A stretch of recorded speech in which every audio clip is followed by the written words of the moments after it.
ಪಿತನ ಸುತನ ಮತ್ತು ಪವಿತ್ರಾತ್ಮರ ನಾಮದಲ್ಲಿ ಆಮೆನ್. ಸ್ವರ್ಗವು ತೆರೆಯಲಿ, ಅಭಿಷೇಕ ಉಂಟಾಗಲಿ, ಆತ್ಮರೇ ಬನ್ನಿರಿ, ವರಗಳಿಂದ ತುಂಬಿಸಿರಿ.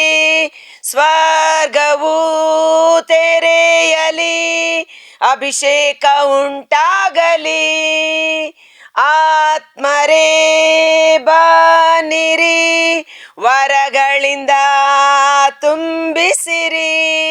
ಕ್ರಿಸ್ತನ ಸಾಕ್ಷಿಯಾಗಿ ನ ಮಾರ್ಪಡುವ ಸಮಯ, ಕ್ರಿಸ್ತನ ಸಾಕ್ಷಿಯಾಗಿ ನ ಮಾರ್ಪಡುವ ಸಮಯ. ಪ್ರಸನ್ನ ವೇಳೆ ಇದು, ಪ್ರಸನ್ನ ವೇಳೆ ಇದು, ಅಭಿಷೇಕದ ಸಮಯ. ನೂತನ ಸೃಷ್ಟಿಯಾಗಿನ ಮಾರ್ಪಡುವ ಸಮಯ. ಪ್ರಭು ಕ್ರಿಸ್ತರಲ್ಲಿ ಆತ್ಮೀಯ ಸಹೋದರ ಸಹೋದರಿಯರೇ, ಈ ದಿನದ ಮುಂಜಾನೆಯ ಜೀವಸ್ವರ ಕೊಲೆಸ್ಯರಿಗೆ ಬರೆದ ಪತ್ರ 3ನೇ ಅಧ್ಯಾಯ ವಚನ 8ರಿಂದ 10. ನಿನ್ನೆಯ ದಿನ ನಾವು ಧ್ಯಾನಿಸಿದೆವು, ಮಲಿನವಾದ ವಸ್ತ್ರಗಳು, ಕೊಳುಕಾದ ವಸ್ತ್ರಗಳನ್ನ ತೆಗೆದು ಬಿಸಾಡಿ ಶ್ರೇಷ್ಠವಾದ ವಸ್ತ್ರಗಳನ್ನ ಧರಿಸಿಕೊಳ್ಳಿರಿ ಎಂಬುದಾಗಿ. ಈ ದಿನದ ವಚನದಲ್ಲಿ ನಾವು ನೋಡುತ್ತೇವೆ, ಕೊಲೆಸ 3 ವಚನ 8ರಿಂದ 10. ಈಗಲಾದರೋ ಕೋಪ, ರೋಷ, ಮತ್ಸರ ಇವುಗಳನ್ನು ತ್ಯಜಿಸಿರಿ, ಇವುಗಳನ್ನು ತೆಗೆದು ಬಿಸಾಡಿರಿ, ಇವುಗಳನ್ನು ತ್ಯಜಿಸಿರಿ. ಕೋಪ, ರೋಷ, ಮತ್ಸರ, ದೂಷಣೆ ಮತ್ತು ಹೊಲಸು ಮಾತುಗಳು ನಿಮ್ಮ ಬಾಯಿಯಿಂದ ಬರಕೂಡದು. ಯೆಹೋಶುವನ ಮಲಿನವಾದ ವಸ್ತ್ರಗಳನ್ನ ಸರ್ವೇಶ್ವರ ಸ್ವಾಮಿ ತೆಗೆದು ಹಾಕಿ ಶ್ರೇಷ್ಠವಾದ ವಸ್ತ್ರಗಳನ್ನ ಆತನಿಗೆ ನೀಡಿದರು. ಸಂತ ಪೌಲರು ಯಾವ ವಸ್ತ್ರಗಳನ್ನ ನಾವು ಕಳಚಿ ಬಿಸಾಡಬೇಕು? ಕೋಪ, ರೋಷ, ಮತ್ಸರ, ದೂಷಣೆ, ಪರದೂಷಣೆ, ಹೊಲಸು ಮಾತುಗಳು. ಒಬ್ಬರಿಗೊಬ್ಬರು ಸುಳ್ಳು ಹೇಳಬೇಡಿ, ಏಕೆಂದರೆ ನಿಮ್ಮಲ್ಲಿದ್ದ ಹಳೆಯ ಸ್ವಭಾವವನ್ನು, ಅದಕ್ಕೆ ಸಂಬಂಧಿಸಿದ ದುರಭ್ಯಾಸಗಳನ್ನು ತೊರೆದು ಬಿಟ್ಟಿದ್ದೀರಿ. ನಿಮ್ಮಲ್ಲಿದ್ದಂತ ಹಳೆಯ ಸ್ವಭಾವ, ಆ ಸ್ವಭಾವಕ್ಕೆ ಸಂಬಂಧಪಟ್ಟಂತೆ ದುರಭ್ಯಾಸಗಳು, ಅವುಗಳನ್ನ ನೀವು ತೊರೆದು ಬಿಟ್ಟಿದ್ದೀರಿ, ಬಿಸಾಡಿದ್ದೀರಿ, ವಿಸರ್ಜನೆ ಮಾಡಿದ್ದೀರಿ. ಮತ್ತೆ ಆ ಮಲಿನವಾದ ವಸ್ತ್ರಗಳನ್ನ ಧರಿಸಿಕೊಳ್ಳಬೇಡಿ. ನೋಡಿ, ನಿಮ್ಮಲ್ಲಿದ್ದ ಹಳೆಯ ಸ್ವಭಾವವನ್ನು, ಅದಕ್ಕೆ ಸಂಬಂಧಿಸಿದ ದುರಭ್ಯಾಸಗಳನ್ನು ತೊರೆದು ಬಿಟ್ಟಿದ್ದೀರಿ.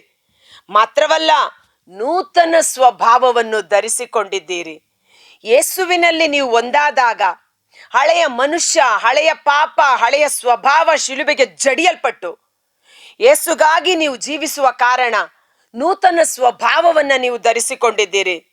ನೀವು ಸೃಷ್ಟಿಕರ್ತನನ್ನು ಸಂಪೂರ್ಣವಾಗಿ ಅರಿತುಕೊಳ್ಳಬೇಕು ಎಂಬ ಉದ್ದೇಶದಿಂದ ಈ ಸ್ವಭಾವ, ಈ ನೂತನ ಸ್ವಭಾವವನ್ನು ಅನುದಿನವೂ ನವೀಕರಿಸಲಾಗುತ್ತದೆ.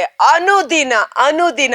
ನೆನ್ನೆ ಕೋಪ ಮಾಡ್ಕೊಂಡಿಲ್ಲ, ನೆನ್ನೆ ಸುಳ್ಳು ಹೇಳಿಲ್ಲ, ಇವತ್ತು ಅನುದಿನ, ಪ್ರತಿ ದಿನದ ಪ್ರಕ್ರಿಯೆ ಆಗಿದೆ. ಇದು ಮಾರ್ಪಾಟಿನ ಜೀವನ, ಪ್ರತ್ಯೇಕಿಸಲ್ಪಟ್ಟ ಜೀವನ, ಪರಿಶುದ್ಧವಾದ ಜೀವನ. ಕಾರಣ ನೋಡಿ, ಆ ಸಮಾರತಿ ಹೆಂಗಸು ವ್ಯಭಿಚಾರ, 5 ಜನ ಗಂಡಂದಿರೊಟ್ಟಿಗಿದ್ದು ಪಾಪದ ಜೀವನ ನಡೆಸುತ್ತಿದ್ದಳು.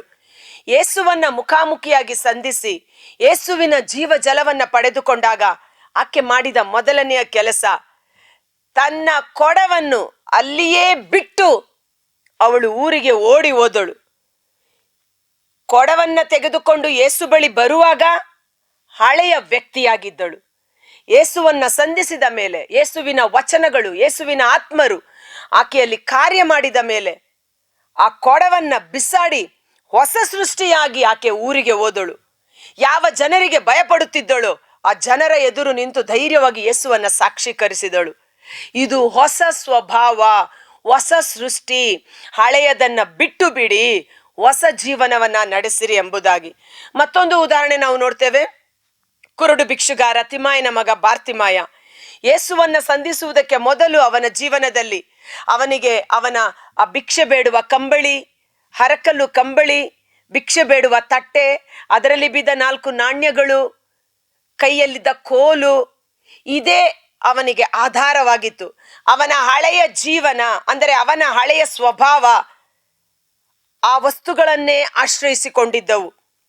ಆದರೆ ಯೇಸುವನ್ನ ಸಂಧಿಸುತ್ತೇನೆ, ಯೇಸು ನನಗೆ ಕಣ್ಗಳನ್ನ ಕೊಡುತ್ತಾರೆ ಎಂಬ ವಿಶ್ವಾಸದಿಂದ ಯೇಸುವಿನೊಡನೆ ಸಂಧಾನ, ಯೇಸುವನ್ನು ಮುಖಾಮುಖಿಯಾಗಿ ನೋಡಿದ ಮೇಲೆ ಅವನು ಮಾಡಿದ ಮೊದಲ ಕೆಲಸ, ಯೇಸು ನಿನ್ನನ್ನು ಕರೆಯುತ್ತಾರೆ ಎಂಬ ಸ್ವರ ಬಂದ ಕೂಡಲೇ ಕಂಬಳಿಯನ್ನ ಬಿಸಾಡಿದ, ಕೋಲನ್ನ ದೂರ ಎಸೆದ, ಭಿಕ್ಷೆ ಬೇಡುವ ಪಾತ್ರೆಯನ್ನು ಬಿಸಾಡಿ ಬಿಟ್ಟ, ಚಿಲ್ಲರೆಗಳು ಎಗರಿ ಹೋದವು.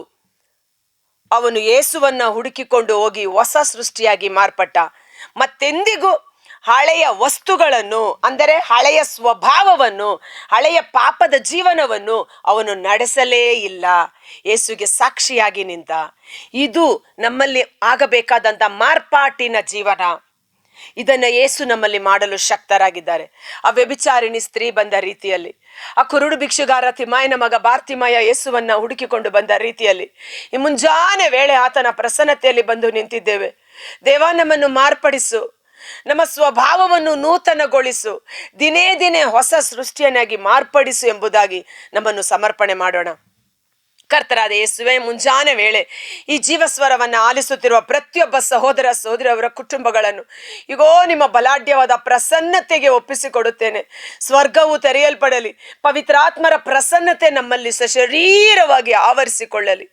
ಆ ಸಮಾರತಿ ಹೆಂಗಸಿನ ಹಳೆಯ ಜೀವನವನ್ನು ಬೇರು ಸಹಿತ ಕಿತ್ತು ಹಾಕಿ ಆಕೆಯನ್ನು ಹೊಸ ಸೃಷ್ಟಿಯನ್ನಾಗಿ ಮಾರ್ಪಡಿಸಿ ನಿಮಗೆ ಸಾಕ್ಷಿಯಾಗಿ ಉಪಯೋಗ ಮಾಡಿದ ರೀತಿಯಲ್ಲಿ ನಮ್ಮನ್ನು ಅಭಿಷೇಕ ಮಾಡಿರಿ.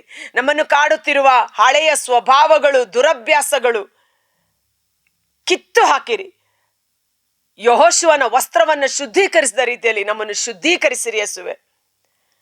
ಆ ಕುರುಡು ಭಿಕ್ಷುಗಾರ ತಿಮಾಯನ ಮಗ ಬಾರ್ತಿಮಾಯನು ಹಳೆಯ ವಸ್ತುಗಳನ್ನು, ಹಳೆಯ ಜೀವನವನ್ನು, ಹಳೆಯ ಜೀವನಕ್ಕೆ ಸಂಬಂಧಪಟ್ಟ ಅಭ್ಯಾಸಗಳನ್ನು ತೊರೆದು ಹೊಸ ಸೃಷ್ಟಿಯಾಗಿ ಮಾರ್ಪಟ್ಟ ರೀತಿಯಲ್ಲಿ ಯಾರಾದರೂ ಯೇಸು ಕ್ರಿಸ್ತರೊಡನೆ ಒಂದಾದರೆ ಅವನು ಹೊಸ ಸೃಷ್ಟಿಯಾಗುತ್ತಾನೆ.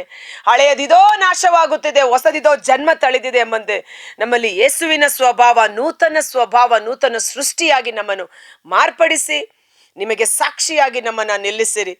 ಈ ಸಮಯದಲ್ಲಿ ಆ ಹೊಸ ಸೃಷ್ಟಿಯಾಗುವ ಈ ಪ್ರಕ್ರಿಯೆಯಲ್ಲಿ ನಮ್ಮ ಶರೀರದಲ್ಲಿ ಕಾಡುತ್ತಿರುವ ಎಲ್ಲ ರೋಗ ರುಜಿನದ ದುರಾತ್ಮಗಳು ಯೇಸು ನಾಮದಲ್ಲಿ ಬಿಡುಗಡೆಯಾಗಲಿ. ಈ ಶರೀರ ಪುನರುತ್ಥಾನದ ಶರೀರವಾಗಿ ಮಾರ್ಪಾಡಾಗಲಿ. ನಮ್ಮ ಜೀವನ ಮಾರ್ಪಡಲಿ, ನಮ್ಮ ನಡೆ ನುಡಿ ಮಾರ್ಪಡಲಿ. ಹೊಲಸು ನುಡಿಗಳು, ಬರಡು ಮಾತುಗಳು, ದೂಷಣೆಯ ಮಾತುಗಳು ಬಾರದಂತೆ ನಮ್ಮ ನಾಲಿಗೆಯನ್ನು ಮಾರ್ಪಡಿಸಿರಿ. ನಿಮ್ಮ ರಕ್ತದಿಂದ ನಮ್ಮ ದೇಹಾತ್ಮಗಳನ್ನು ತೊಳೆದು ಶುದ್ಧೀಕರಿಸಿರಿ. ಯೇಸುವಿನ ಅದ್ಭುತಕರವಾದ ನಾಮದಲ್ಲಿ ಪ್ರಾರ್ಥಿಸಿ ಬೇಡಿ ಹೊಂದಿಕೊಳ್ಳುತ್ತೇವೆ. ಆಮೆನ್.